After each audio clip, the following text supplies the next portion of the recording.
नमस्कार, स्वदेश न्यूज की खास पेशकश में आप सभी का स्वागत है। मैं हूं आपके साथ राखी और आज इस ऐसी शख्सियत से आपको मिला रहे हैं जिन्हें आपने देखा होगा, सुना होगा। देश की बात हो, सनातन की बात हो, राष्ट्र की बात हो, धर्म की बात हो, हमेशा अपने विचार मुखरता से रखते हैं। और बिना देरी करे मैं सीधे आपको आज मिलवा रही हूं। स्वदेश न्यूज में आए हैं हम सबके लिए बड़ा दिन, सौभाग्य का दिन है। चक्रपाणी महाराज जी को बहुत सबसे पहले हाथ जोड़ के प्रणाम भी है और हमारे साथ हमारे स्टूडियो में ये बहुत सौभाग्य की बात है। चक्रपाणी महाराज जी, सबसे पहले बहुत बहुत स्वागत कि आप स्वदेश न्यूज आए और हम सबके सामने आज हैं। और हमारे तमाम दर्शक, मैं स्वयं भी, क्योंकि जहां सनातन की बात आती है, जहां धर्म की बात आती है, आपको कई बार हमने सुना है, तो मैं शुरुआत बस यहीं से करना चाहती हूं अपनी बातचीत में। देश को, धर्म को, सनातन को, जिस पे आप हमेशा अपनी बात रखते हैं मुखरता से, आज वर्तमान समय में कितनी बड़ी चुनौतियों की तरह इन चीजों को देख रहे हैं? वृक्ष कबहु न फल बछय, नदी न संचय नीर, परमारथ के कारणे साधु भया शरीर। देखिए, कोई भी भगवा धारण करता है तो इसके पहले ये समझ लेता है कि हम क्या कर रहे हैं, क्योंकि ये त्याग का प्रतीक है। और जहाँ पे राष्ट्र रक्षा, धर्म रक्षा के लिए जो कार्य करना है वो तो ही भगवा धारण किया जाता है, और उसमें ये त्याग का प्रतीक है। राखी जी, मैं निश्चित रूप से आपको भी, आपके स्वदेश चैनल को भी बहुत बहुत धन्यवाद, आभार व्यक्त करता हूँ। यथा नाम तथा गुण, स्वदेश नाम है और इस स्वदेश के लिए ही हम लोग कार्य करते हैं और हर राष्ट्रभक्त स्वदेश के लिए कार्य करता है। अपना देश, अपना भाषा, अपनी संस्कृति हमारी रहे, बचे रहे, और संतों का भी यही कार्य है, यही उद्देश्य है कि हमारी भारतीय संस्कृति, जिसके बल पे पूरे विश्व में हमारा देश विश्वगुरु हुआ करता था, जिसका सिद्धांत था सर्वे भवन्तु सुखिनः सर्वे सन्तु निरामया सर्वे भद्राणि पश्यन्तु मा कश्चित् दुःख भाग् भवेत्, जिसने सबसे पहले अपने पूरे विश्व के लिए वसुधैव कुटुम्बकम जैसे सूत्र दिए, यानी पूरे विश्व को परिवार माना। हमने कभी किसी से घृणा नहीं की, नफरत की। तो इस सनातन के माध्यम से ये चीज़ें लाना, कुछ समय पहले तो बहुत परेशानी थी। मुझे याद है, मैं करीबन 25-26 साल से मैं बहुत स्पष्ट रूप से लड़ाई लड़ता रहा। कई चैनल ऐसे थे, अब तो स्वदेश चैनल जैसे योद्धा चैनल है जो राष्ट्र और संस्कृति को आगे रखता है। राखी जी, आप जैसे वरिष्ठ एंकर हैं जो उसको प्रमुखता देते हैं। तो पहले हमें याद है कि 2008, 9, 10, 11, 12 में कई बार ऐसे होते थे कि खूब लड़ाई लड़ती थी। ऐसा लगता था कि हम देश विरोधियों से तो बाद में लड़े, पहले यहीं पे लड़ाई चैनलों पे हुआ करती थी। और लोग सनातन को बहुत कम तरीके से वो करते थे, चूँकि तुष्टिकरण वो करते थे। लेकिन 14 के बाद निश्चित रूप से लोगों का मिजाज बदला, सरकारें बदली और काफ़ी चीज़ें आसान हुई। और अब तो चैनल काफ़ी, स्वदेश तो शुरू से ही स्वदेश और स्वदेशी भावना से लेकर और भारतीय सनातन संस्कृति के लिए लड़ती है और मुखर होती है और लोगों को स्वर देती है, लोगों की आवाज़ को सामने रखती है। लेकिन पहले आवाज़ रखना भी दूभर होता था, आवाज़ दबाया जाता था। तो अब निश्चित रूप से कहीं ना कहीं स्वदेश चैनल जैसे हमारे बीच में है, तो अब काफ़ी कुछ चीज़ें अब लग रहा है कि सब लोग जाके एकजुट होकर के, जैसे 5 उंगली है और पांचों अलग अलग जब तक रहता है, बिखरा रहता है, ताकत नहीं, कोई भी इसको तोड़ देगा। लेकिन जब मुट्ठी बन जाता है तो हम दुश्मन को, बड़े बड़े दुश्मन को भी हम परास्त कर सकते हैं। तो उसी प्रकार से निश्चित रूप से मैं यहाँ पे आया हूँ। यहाँ पे जो यहाँ की मैनेजमेंट है स्वदेश चैनल का और यहाँ की जो टीम है बहुत अच्छे कार्य करती है। मैं एक तो सबसे पहले इन सभी टीम के लोगों की उज्जवल भविष्य की कामना करता हूँ, स्वदेश चैनल की कामना करता हूँ कि आज इस पूरे देश और विश्व में इसी तरह फैले और अपनी भारतीय संस्कृति और सनातन संस्कृति को आगे लेके चले। और जो भी अच्छे विचार हैं, स्वामी विवेकानंद, महर्षि महेश योगी के विचारों वाला भारत बने, तभी विश्वगुरु बनेगा। तो इसलिए मैं इस धरती को, राजा भोज की धरती को, ये वीरों की धरती है, भगवान भोले शंकर की धरती है, झीलों की धरती है, तो इस धरती को प्रणाम करता हूँ और आप सभी को बहुत बहुत आभार और धन्यवाद व्यक्त करता हूँ। बिल्कुल महाराज जी, एक बड़ा महत्वपूर्ण सवाल है, क्योंकि हमने सनातन से इस चर्चा को शुरुआत की, बहुत सारे लोग जानना चाहते हैं। वर्तमान में आप भी देख रहे हैं, जहां धर्म की बात है, जहां सनातन की बात है, किस तरीके से चीजों को लाया जा रहा है। लेकिन सोमनाथ स्वाभिमान पर्व 2026 के संदर्भ में यदि मैं बात करूं तो लगातार भारत की सांस्कृतिक चेतना के लिए कितना महत्वपूर्ण आप इसे देखते हैं? नहीं, आप देखिए कि मुग़लों ने किस प्रकार से सोमनाथ मंदिर पे आक्रमण किया, और लेकिन उसके बाद भी टूटा एक है ना कि हवा बुझा दिया करती है जब घरों के चिराग, तो हमें रोशनी देती है मंदिरों की चिराग। आज सोमनाथ मंदिर का पूरे प्रकाश पूरे विश्व ब्रह्मांड में फैल रहा है। मैंने उस सोमनाथ मंदिर के उन समय तत्कालीन उस समय जो टूटे शिवलिंग थे, जो वहाँ के अनेक जो वहाँ के अवशेष थे, उससे का भी मैंने दर्शन करने का सौभाग्य हुआ था। पिछली बार अभी मैं तमिलनाडु गए थे, वहाँ के पुजारी जी के पास वो था, मैंने पूजन भी किया। श्री श्री रविशंकर जी जो हैं बेंगलोर में, उनके पास भी वो है, वो काफ़ी चर्चा में आया था। और ये बड़ा गर्व की बात है कि प्रधानमंत्री मोदी जी उस मंदिर के अध्यक्ष हैं, ट्रस्टी के। तो जिसका अध्यक्ष ही प्रधानमंत्री मोदी जी हों, तो अब तो कोई बाल बाका नहीं कर पाएगा, और सनातन मजबूत हो रहा है। देखिए, एक समय था कि कोई विधायक और लेवल पे छोटे मोटे नेता भी जल्दी मंदिर में जाने से बचते थे। वो मंदिर जाते थे, तिलक कोई लगा देता था तो वो मिटा देते, तो भी चुनाव में जाते थे। अब देश का प्रधानमंत्री हमारे जाते हैं राम मंदिर में, दंडवत करते हैं, तो ये गड़बड़ सर्वा सीना गर्व से चौड़ा हो जाता है। लगता है कि कोई पूछने वाला है नहीं। तो एक समय था कि कोई सनातन को हमेशा से कम आंका जाता था। तो ये सोमनाथ मंदिर का जो सिद्ध स्थान है, वहाँ के अपने आप में उसके वहाँ की कृपा जो है पूरे देश और विश्व पे पड़ेगी। और ये एक इन परिस्थितियों में जब राम मंदिर भव्य बन गया, और चूँकि राम मंदिर में मैं स्वयं ही एक मुख्य पक्षकार था, बल्कि हिंदू महासभा का ही 1949 से केस था। मैं 2006 से उसमें जुड़ा, जब अध्यक्ष बना हिंदू महासभा का, president all India Hindu Mahasabha स्वामी चक्रपाणी के नाम से था। मेरा अपील नंबर 2636 था माननीय सर्वोच्च न्यायालय में, और जीत मिली, और उसके बाद भव्य मंदिर बन गया है। तो निश्चित रूप से अब हमारा देश पुनः विश्वगुरु के पथ पर अग्रसर है, और हर सर्वांगीण विकास होगा। जब विश्वगुरु की बात करते हैं तो सिर्फ ऐसा नहीं, और युवा वर्ग भी धर्म की तरफ जो है उनका रुझान आया है, धर्म को जानते पूरे देश और पूरे विश्व में। देखे कि हम अभी मैं लंदन गया था, मैं वहाँ की पार्लियामेंट ने मुझे सम्मानित किया, आपके चैनल ने बहुत चलाया था उसको। वहाँ पर भी हमने देखा कि वहाँ के अंग्रेज़ों के अंदर सनातन के प्रति बहुत रुझान है। उस सनातन और भारत के प्रति जो है उनका बहुत ज़्यादा आकर्षण, वो जिज्ञासु, वो जानना चाहते हैं। और वहाँ पे हमने देखा कितने आश्रम है वहाँ पे, जो आश्रम के माध्यम से जो हमारे भारतीय संत वहाँ पे हैं वो अपना काम कर रहे हैं और उसको आगे बढ़ा रहे हैं। तो ये अच्छा है, और हमें लगता है कि अच्छी चीज़ें हर जगह प्रचारित होनी चाहिए, प्रसारित होनी चाहिए। उससे हमारा सनातन संस्कृति का प्रचार प्रसार होता है। और जो हमने पहले बताया कि सर्वे भवन्ति सुखिनः का सिद्धांत जो है घर घर तक पहुंचता है। हम किसी को काफिर नहीं मानते। हमारे यहाँ सनातन में जाति पाति न पूछे कोई, हरि के भजे सो हरि के होई। तो हम सब में परमात्मा देखते हैं, और सब परमात्मा का अंश है। इस विचार से हम सनातन धर्मी चलते हैं। हम हिंदू सनातन धर्मी इसी विचार को पूरे विश्व में फैलाना चाहिए, और तभी जो है मानव का सम्मान करेगा। महाराज जी, युवाओं के लिए क्या संदेश देंगे? आज के जो युवा हैं बहुत तेजी से टेक्नोलॉजी की तरफ बढ़ रहे हैं, लेकिन उन्हें अध्यात्म और संस्कृति से जोड़ने के प्रयास किए जाएं तो किस तरीके से किए जाएं? देखिए, युवाओं को युवा तो काफ़ी अब प्रैक्टिकल हो चुके हैं, प्रायोगिक हो चुके हैं। युवाओं को निश्चित रूप से अगर कोई मैं देखता हूं कि अगर आइकॉन मानना है, अगर जो कोई उनके जीवन को हीरो बनाना है, तो मैं कहना चाहता हूं कि देखो, हमारे देश में और हमारी भारतीय संस्कृति में चित्र की पूजा नहीं हुआ करती, चरित्र की पूजा हुआ करती है। राम मात्र चित्र नहीं है, वो एक चरित्र है।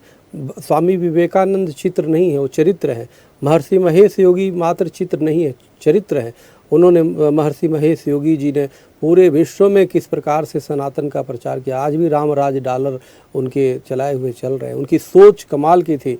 और स्वामी विवेकानंद इसी तरह धर्म का जब बात रखनी हुई शिकागो में, उन्होंने जब सबको भाइयों बहनों कहा, तो विश्व के लोगों ने देखा कि अरे, आज जहाँ पे पश्चिमी देशों में भोग की संस्कृति थी और भारत तो योग लेकर के गया वहाँ पर के, और जब उन्होंने काम को नहीं राम को महत्व दिया, सबको जब बहन कहा, तो उनको तो कोई बहन कहता नहीं, वो तो आपस में ऐसे सब मित्र की तरह वो रहते हैं। वो दूसरी भाव से रखता, काम की भाव से देखते हैं। लेकिन जब यहाँ पे एक सन्यासी गया, जब स्वामी विवेकानंद जी गए, तो उन्होंने पहचाना। तो हमें लगता है कि जो फिल्मों के अभिनेता सलमान खान, शाहरुख खान जैसे लोगों को हीरो लोग मानते हैं, आपको मानना है अपने जीवन में हीरो, तो स्वामी विवेकानंद जी को मानिए, महर्षि महेश योगी जैसे प्रगाढ़ तपस्वी को मानिए। तो निश्चित रूप से जब उनको देखेंगे, जब उनको समझेंगे, जब उनको जानेंगे, तो आपके जीवन में बहुत परिवर्तन होगा। हमने स्वयं बचपन से ही हमने महर्षि महेश योगी, स्वामी विवेकानंद और तमाम महापुरुषों को हमने देखा, अध्ययन किया, और जिसके बाद उस रास्ते पे हम भी चले और एक सिपाही के रूप में सनातन के लिए कार्य कर रहे हैं। और इसी तरह कार्य करते हुए हम जाएंगे। हमें कोई पछतावा नहीं होगा जाने के बाद भी कि हमने कुछ किया नहीं। हमें अच्छे कार्य करने हैं, राष्ट्र और सनातन के लिए करने हैं। एक बात और बड़ी महत्वपूर्ण होती है महाराज जी, जिस तरीके से लगातार बड़े सांस्कृतिक आयोजन होते हैं, जन अभियान होते हैं, लगातार हम देख रहे हैं बहुत सारे लोग इस तरह के कार्यक्रम को आयोजित करते हैं, संस्कृति, सनातन सबको जोड़ने का प्रयास। उसी में से एक कार्यक्रम कायस्थम भी हो रहा है, जिसमें भी आप मुख्य रूप से शिरकत करेंगे। तो मुझे ऐसा लगता है इस तरह के आयोजन जो होते हैं, सकारात्मक परिवर्तन हम कितना देख पा रहे हैं समाज में इससे? देखिए, कायस्थम अपने आप में बड़ा ही निष्पक्ष संस्था है और निर्गुण संस्था है। सबसे बड़ी बात है, आज वर्तमान में एक अगर जो देखा जाए कायस्थ में ही, तो अनेक प्रकार की संगठनें हैं, सब काम कर रहे हैं, लेकिन कहीं ना कहीं वैचारिक थोड़ी मतभेद है। और हमें लगता है कि कायस्थम ऐसा है कि इसमें अनेक विचार के भिन्न के लोग भी उसमें जुड़ सकते हैं। तो कायस्थम अपने आप में, और सबसे पहली बात कि कहीं भी आप वो करिए, कई संस्था में जाइए तो उसके पक्ष भी होते हैं, विपक्ष भी होते हैं। पहली ऐसी हमारे एक संस्था है कायस्थम, जब इन्होंने बुलाया और मैंने जब कई ग्रुपों से भी बात हुई तो सबने कहा हाँ जाना चाहिए, वो बड़े निष्पक्ष है, सबने कहा। तो हमने कहा आप ही आओ। तो ये अच्छी बात है, जो कि अजय जी ने हमें फ़ोन किया, और यहाँ के जो डायरेक्टर है आरसी श्रीवास्तव साहब जो है, तो उन सबका मैं बहुत बहुत धन्यवाद दूंगा। वेद आशीष हैं जो बहुत ही अपनी ऊर्जा के साथ कार्य कर रहे हैं, और तमाम यहाँ की टीम को मैं बहुत बहुत धन्यवाद दूंगा कि वो लोग जो है इस कायस्थम के माध्यम से, प्रलय श्रीवास्तव जी हैं जो उसके अध्यक्ष हैं, माननीय अध्यक्ष हैं, और तमाम सभी टीम को मैं धन्यवाद दूंगा कि उनके माध्यम से मुझे इस धरती को प्रणाम करने का सौभाग्य प्राप्त हुआ है। और निश्चित रूप से कायस्थम तमाम तरीके के संगठनों में जो, और दूसरे संगठनों में जो मतभेद है, वैचारिक मतभेद है, उसको निश्चित रूप से ख़त्म कराएगा।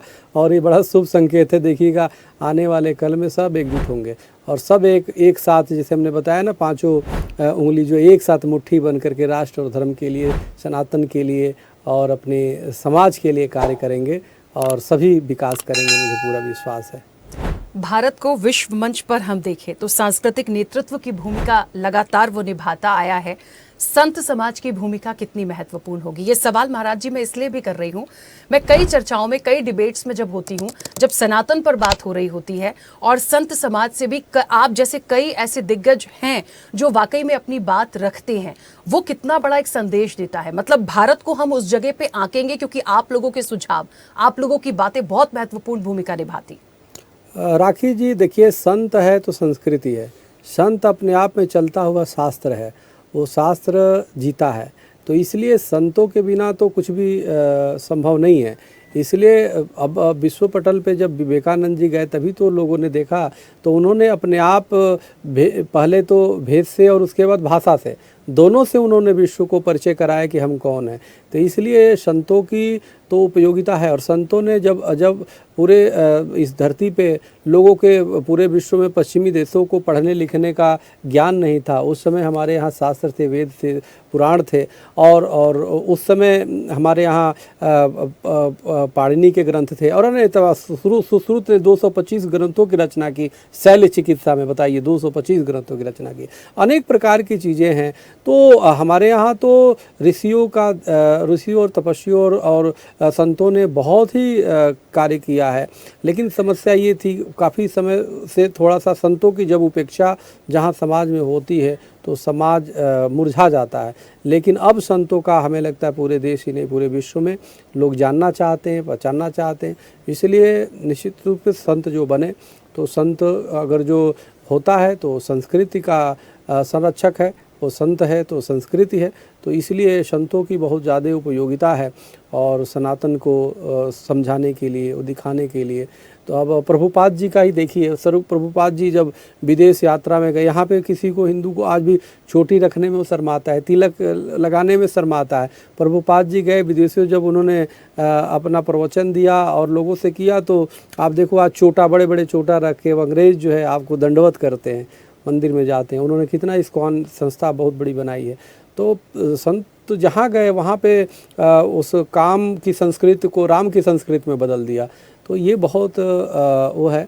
तो इसलिए मेरा तो ये मानना है कि संत जहाँ भी रहता है वो अपने आप में जीता जागता वो संस्कृति ही है, और संतों को हमेशा समाज को दिशा देना चाहिए। इसीलिए कहा गया कि जैसे वृक्ष कभी फल नहीं खाता अपना, नदी अपनी स्वयं जल नहीं पीती, उसी तरह जो है साधु जो है स्वयं के लिए नहीं होता, परमार्थ के लिए होता है। इसीलिए जब संन्यास भी लेता है तो 3 चीज़, वित्तेषणा, लोकेषणा, पुत्रेषणा का परित्याग करता है।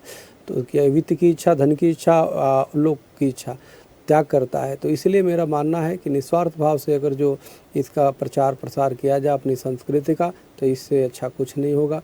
पूरे विश्व में एक प्रेम और सद्भावना, और जो कहा गया है कि पूरे विश्व को जोड़ने की मनुर्भव जो ऋग्वेद का, तो मनुष्य बनने की प्रेरणा कोई देता है तो सनातन देता है, सनातन हिंदू सनातन धर्म देता है। महाराज जी, युवाओं के लिए आपने एक बहुत अच्छा भी संदेश दिया था, थोड़ा सा उस चीज़ को मैं आगे बढ़ा के इसलिए जानना चाहती हूँ। पश्चिमी जीवन शैली, लोग बहुत ज़्यादा चले गए, युवा बहुत डाइवर्ट हो रहे हैं उस तरफ, लेकिन उसके साथ साथ यदि उनको एक मानसिक तनाव भी है, जितना आप वेस्टर्न कल्चर पर जाएंगे आपको तनाव भी होता है। बहुत सारी ऐसी घटनाएं हम अपने जीवन में रोज़मर्रा में हमारे सामने आती हैं। क्या ये सनातन संस्कृति, सनातन परंपरा उस चीज़ को कम कर सकती है? नहीं, क्यों नहीं कर सकती। आप किसी एक संत को, जो हम दोनों संतों का नाम लिया, अगर महर्षि महेश योगी का भावातीत ध्यान करिए ना, आपके जीवन में किसी प्रकार का कष्ट ही नहीं होगा। तो लेकिन आप जाओगे तब तो, अब जिन ढूढ़ा तिन पाइया गहरे पानी पैठ, मैं बपुरा बूढ़न डरा रहा किनारे बैठ। यानी कि अब जब तक हम नदी में नहीं उतरेंगे तो नदी की पानी स्वयं मुंह में तो आएगी नहीं ना। अगर जो नदी में उतरेंगे तो ही घोघा मिलेगा, घोघा मिलेगा तो सिप मिलेगा, सिप मिलेगा तो उसमें मोती मिलेगा। तो इस बात को हमें समझना होगा कि हमें उतरना पड़ेगा, हमें सानिध्य में जाना पड़ेगा। अगर ठंड लगेगा तो अग्नि के पास जाएंगे, प्यास लगेगा तो पानी के पास जाएंगे, जाना पड़ेगा। तो ये वही मैं कह रहा हूँ। आज पूरे विश्व ने 21 मई को उसमें किस प्रकार से योग स्वीकार किया, और पूरे विश्व योग मनाता है। तो इसलिए जब यहाँ पे, लेकिन हाँ, पहले विश्व के से जा करके जब यहाँ आता है तो महत्व उसको समझते हैं लोग। आज पूरे विश्व में चले जाइए योग पे, ध्यान पे, और जितने विदेश से लोग आते हैं भारत में, आप योग और ध्यान आप देखिए ना। आप ऋषिकेश चले जाइए, हरिद्वार चले जाइए, जो भी काशी जी चले जाइए, वहाँ पे आध्यात्मिक खोज में लगे हुए, अनुशीलन में लगे हुए जो विदेश के लोग हैं। तो चूँकि उनका एक भोग वास्ता के बाद और क्या, यानी कि ऐसे लगता है कि जीवन खाया पिया, नौकरी किया, खूब पैसे कमाया, सब जीवन की भौतिक चीज़ें प्राप्त कर लिए, उसके बाद क्या। तो उसके बाद क्या है, हम बाहरी जीवन तो जी लेते हैं, है ना, लेकिन अब अभ्यांतरिक जो है आत्मा की जो भूख होती है वो हमेशा रहती है। वो आत्मा की जब भूख लगती है तो पूरी दुनिया से आदमी भारत की तरफ देखता है कि यहाँ से कुछ मिलेगा, और यहाँ से आत्मज्ञान कराने की शिक्षा मिलती है। हमारी त्रिविध विज्ञान पर आधारित सनातन धर्म है। पहला भौतिक विज्ञान, जो भौतिकता के बारे में ज्ञान कराता है कि हम कैसे बैठे, कैसे उठे, कैसे किससे संबंध रखें, भाई बहन का क्या संबंध हो, माता पिता का क्या संबंध हो, भाई या पति पत्नी का क्या संबंध हो, सबका अपना एक वो है। दूसरा उसमें धनोपार्जन भी आता है, कैसे हम धन कमाएं, कोई गलत कार्य तो नहीं कर रहे हैं। तो ये भौतिक विज्ञान के अंतर्गत सिखाता है हमारा शास्त्र कि भाई धर्म सम्मत कार्य करके धन की उपार्जन करो। दूसरा है जीव विज्ञान, जो जीव के बारे में ज्ञान कराता है कि हम कौन हैं, आप कौन हैं, ये और प्राणी कौन है, जो चहचहा रही है चिड़िया, ये कौन है, ये कुत्ते कौन है, ये और भी जो भी योनियाँ हैं, सबके बारे में, जीव के बारे में ज्ञान कराता है। सब परमात्मा के दिए हुए ये रूप है। तीसरा है ब्रह्म विज्ञान। जब ये भौतिक और जीव के बारे में जान जाते हैं कि हम क्यों हैं, अपने बारे में पूछने लगते हैं, और उसके बाद आता है ब्रह्म विज्ञान, जो ब्रह्म से साक्षात्कार कराता है। तो इस बात को हमें समझना चाहिए। तो पूरी तरह वैज्ञानिक है। अब उसको अवलोकन, निरीक्षण, स्वीकृति 3 होता है चरण। पहले अवलोकन देखता है, निरीक्षण करता है, स्वीकृति देता है। तो ये हमें ज़रूरी है कि हम पहले उसको समझें, उसको जानें, अपने बच्चों में संस्कार डालें। माता पिता को ये ज़रूरी हो जाता है कि बच्चों में संस्कार डालना, और बच्चों को बचपन से ही सिखाए माता पिता के प्रति सम्मान, बड़ों के प्रति सम्मान, गुरुओं के प्रति सम्मान, कि इसीलिए मातृ ऋण पितृ गुरु ऋण। अब वो बच्चे को बचपन में हम संस्कार ही नहीं देंगे, सिर्फ वो पैसा और फिल्म पे हम ले जाएंगे, तो फिर उसके अंदर क्या संस्कार होगा? वो तो बड़ा होगा तो सोचेगा, माँ बाप से भी देखेगा इसे हम ले क्या ले, क्योंकि वही उसके बीज डाला गया दिमाग में।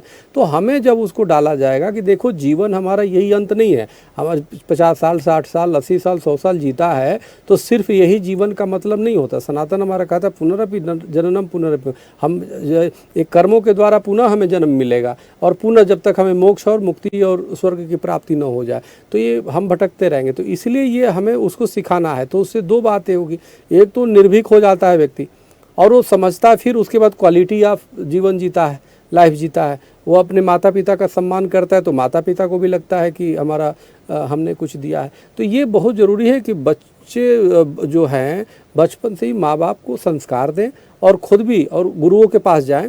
आश्रम और मंदिर में आप देखो बड़े बड़े माल कल्चर आ गई है। अब शादी भी आप देखो बड़े बड़े करोड़ों रुपए लगा करके, कई 50-50 लाख रुपए लगा के मैरिज होम में होता है, जबकि शादी आश्रमों में करो, आश्रम में करो, मंदिर में जाओ, वहाँ पे आचार्यों से बात करो, संतों से बात करो, वहाँ से ज्ञान लो, वहाँ से आशीर्वाद लो। हमारे यहाँ 16 संस्कार में विवाह संस्कार है और संस्कार आश्रम में करो ना, तो वहाँ से आशीर्वाद मिलेगा, भगवान का आशीर्वाद मिलेगा। लेकिन अब तो विवाह संस्कार इतने अच्छे पवित्र वो है, उसमें मांसाहार भी बना रहे हैं, आधुनिकता के नाम पे परोस रहे हैं। तो ये तो एक तो शुभ विवाह है और उसमें अशुभ चीज़ें यानी जीव हत्या करके लोग मुर्गे मर गए और क्या क्या बकरे बनाते हैं। तो ये सब चीज़ें असंस्कारित है, ये सब चीज़ें ठीक नहीं है, जो न सिर्फ माहौल ख़राब करता है बल्कि उसके भी दाम्पत्य जीवन पे भी असर पड़ता है।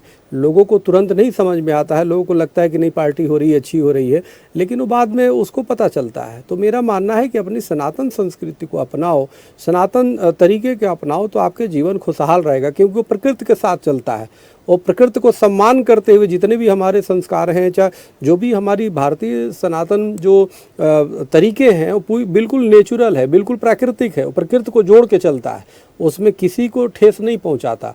तो इसलिए जो है हमें लगता है कि हम जब अपने चीज़ को जानेंगे तो भी उसमें शांत। अब वो सुधर बाद में उसको महसूस होता, जब एक उम्र के बाद जब चला जाता, जब उसके घुटने से चला नहीं जाता, कमर से चला नहीं जाता, दवा काम नहीं करता, तब वो भगवान को याद करने लगता है, संतों को याद करने लगता है। तो तब पछताए क्या हुआ जब चिड़िया चुग गई खेत, जब तूने पूरे ऊर्जा एनर्जी ही खर्च कर दिया।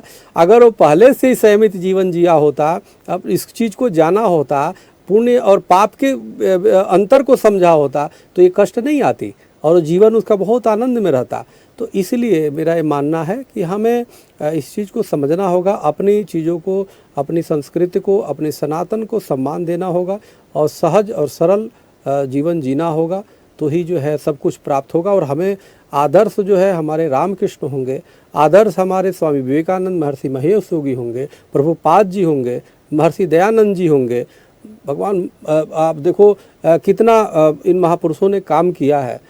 तो इसलिए मुझे लगता है कि हमें उनको मानना चाहिए और हमें अपने बच्चों में संस्कार देना चाहिए, तो ही जो है हमारा उन बच्चे जो बड़े होंगे तो देश दुनिया में भारत का भी नाम रोशन करेंगे और पूरे विश्व में खुशहाली लाएंगे। एक बहुत छोटा सा अंतिम सवाल महाराज जी, वैसे तो आपने बहुत समय दिया, बहुत छोटा सा बहुत ज़रूरी, हमारे देश और समाज को एक ऐसा संदेश जो कहीं ना कहीं आपका ये संदेश उनके लिए मार्गदर्शक बने।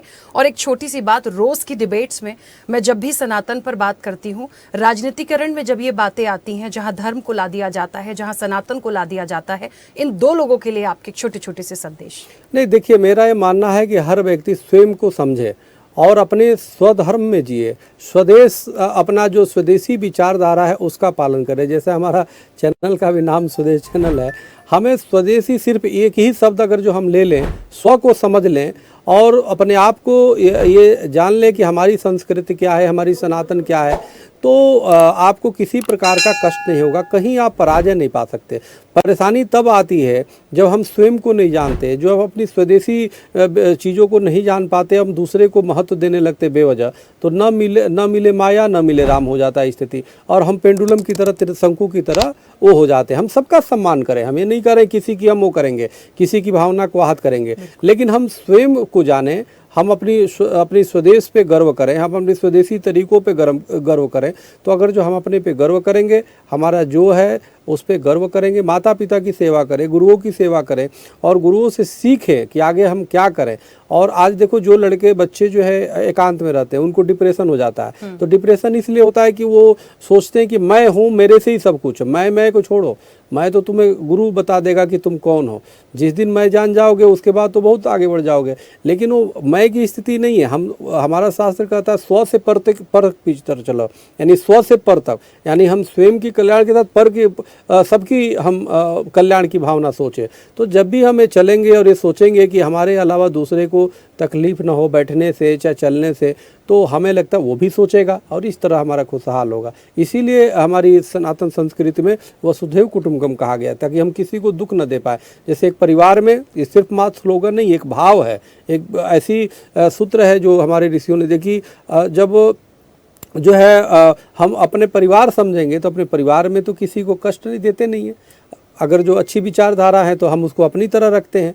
तो इसलिए कई ऐसे संतों का वो आया जो अपने जीव रक्षा के लिए, सनातन की रक्षा के लिए, प्रकृति की रक्षा के लिए सब कुछ को न्यौछावर किया।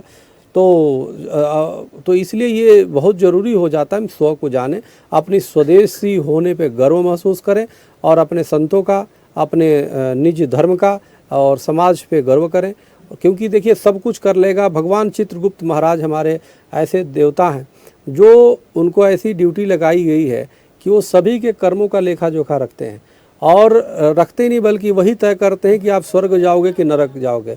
और सिर्फ कर्मों का नहीं बल्कि मनसा वाचा कर्मणा, अगर मन में भी गलत सोच रहे हो तो आप ये मत समझो कि देख नहीं रहा है कोई। वो जैसे कहा जाता है ना भगवान सब देख रहा है, तो कौन देख रहा है? भगवान वो कौन है? वो चित्रगुप्त भगवान है, तो वही देख रहे हैं, वो सब नोट होता है। तो जिसका चित्र ही गुप्त है, यानी गुप्त रूप से तुम्हारे मन मस्तिष्क और चेतन में बैठा हुआ है, गलत सोच रहे हो तो भी वो नोट हो रहा है वहाँ। और जब प्राण छूटेगा, जब जाएंगे तो वहाँ एक एक चीज़ का फैसला होगा और सेकंडों, कितने सेकंडों में, बहुत कम समय में तुरंत फैसला हो जाता है। फाइल वहाँ की जो व्यवस्था है कंप्यूटर से भी लाखों करोड़ों गुना तेज है। तो इसलिए ये समझे, हम तो हर जगह जाते हैं तो मैं कहता हूँ कि हर जगह एक लाल बहादुर शास्त्री की लगाओ फोटो, स्वामी विवेकानंद जी का फोटो लगाओ और भगवान चित्रगुप्त जी का लगाओ, ताकि ये पता चले कि हाँ भाई इनकी तरह नेता बनो तो इनकी तरह ईमानदार बनो, संत बनो तो स्वामी विवेकानंद की तरह। और अगर जो ऐसे नहीं भ्रष्टाचारी बनोगे तो ऊपर जाओगे तो भगवान चित्रगुप्त सजा तुम्हें देने के लिए बैठे पड़े हैं। तो इसलिए यह सब एक चरित्र है और हमें अगर जो अपनी सनातन को समझेंगे तो हम इसका सम्मान करेंगे। तो यही मैं चाहूँगा कि इसके बाद भी जीवन है, अगर कमरे में कोई चोरी कर लेता है, कोई किसी को परेशान कर देता है तो ये ना समझे कोई नहीं देखा तो तुम्हारी अपराध, यहाँ तो सज़ा मिलेगी नहीं मिलेगी, यहाँ छूट भी सकते हो लेकिन वहाँ नहीं छूटोगे। तो ये जब समझ जाएगा कोई व्यक्ति कि देख रहा है हमें कोई, तो इसलिए सीसी कैमरा तो आज आया है ना, बिल्कुल, लेकिन हमारे चित्रगुप्त भगवान तो शुरू से ही बैठे हुए, सबके चित्त में बैठे हुए। तो ब्रह्मा के पूरे शरीर से उत्पन्न हुए, वो किसी अंग ने नहीं, संपूर्ण अंग से ही उत्पन्न जिसकी हुई भगवान चित्रगुप्त महाराज। तो इसलिए तो निश्चित रूप से मैं कहना चाहता हूँ कि सभी अपने अच्छे कर्म करें और अच्छे कर्म के द्वारा निश्चित रूप से अच्छी जीवन सफल होता है और आपको अच्छे जीवन मिलता है। भगवान की कृपा होती है, माता पिता की कृपा होती है, गुरुजनों की कृपा होती है और जीवन खुशहाल होता है। बहुत बहुत शुक्रिया चक्रपाणी महाराज जी, हमसे बात की, इतना समय आपने दिया और आपकी जो बातें हैं ना, खुद को समझिए, खुद पे गर्व करिए। जो पॉइंट्स बताए हैं, जो बातें आपने बताई हैं, मुझे लगता है व्यक्ति यदि एक भी अपना लेना तो वो आगे बहुत चला जाएगा। तो ये जो आपके सुझाव हैं, ये जो आपका संदेश है, इसीलिए मैंने ये अंतिम में सवाल किया था कि लोगों तक वो बातें जाएं। सीखिए तो, कोशिश तो करिए, खुद को पहचानिए तो, स्वदेशी तो अपनाइए, तब तो आगे बढ़ेंगे। तो बहुत बहुत शुक्रिया हमारे साथ आने के लिए, स्वदेश न्यूज में बातचीत करने के लिए। तो चक्रपाणी महाराज हमारे साथ थे। देखिए ये बहुत सौभाग्य का दिन भी होता है, हमेशा सनातन पर, धर्म पर मुखरता से अपनी बात रखते हैं और इस तरह के आयोजनों से, लगातार इस तरह की वाणी से, इस तरह के संदेश से हमारे और आपके जीवन में भी एक सकारात्मकता आती है, वो संदेश पहुंचता है। तो आज हमारी खास मुलाकात में बस इतना ही। बने रहिए स्वदेश न्यूज के साथ, सबसे पहले देश। ऐसे ही वीडियोस के लिए लाइक करें, शेयर करें, फॉलो करें, YouTube पर जाकर सब्सक्राइब कर बेल आइकन दबाना ना भूलें और ताजा अपडेट्स के लिए स्वदेशलाइव.com पर जरूर जाएं।